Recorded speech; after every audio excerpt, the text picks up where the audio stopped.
Some loved the man, others loved the leader and his vision for our country. That support became known as the Orange Crush during the May federal election when Layton and the NDP painted the country orange, winning 103 seats, the most in party history. A News reporter Stephen Andrew has that story.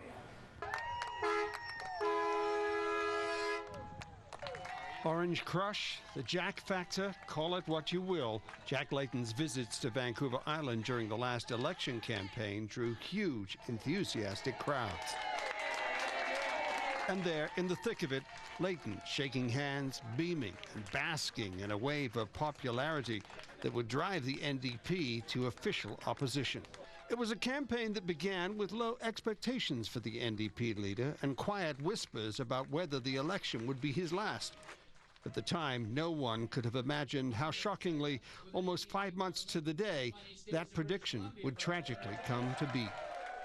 But seemingly out of nowhere, the tide turned for the NDP, and Layton almost celebrating every step he took, aided by a cane as he recovered from hip surgery. There were the polls predicting an NDP win of 100 seats, and the unthinkable, an NDP thrashing of the Bloc in Quebec that had political watchers across the country trying to comprehend what was happening. The fact that on the weekend the New Democrats could pack 1,500, 2,000 people into a hall to hear their leader speak in Montreal, wow.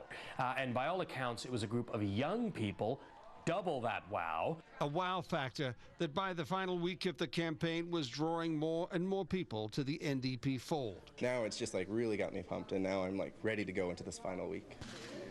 As Layton cast his own vote, history was being written right across the country.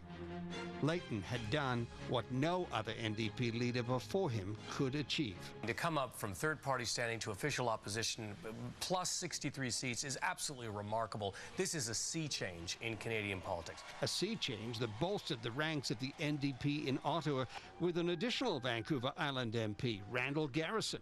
Knowing his death was imminent, Layton reflected on all he and his party achieved. In a letter to Canadians, he wrote, "Love is better than anger. Hope is better than fear. Optimism is better than despair.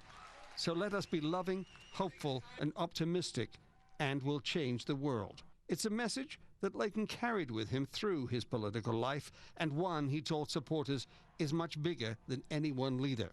But with his passing, Jack Layton leaves the party in mourning, not only for the man, but for a leader who believed that anything was possible for the NDP.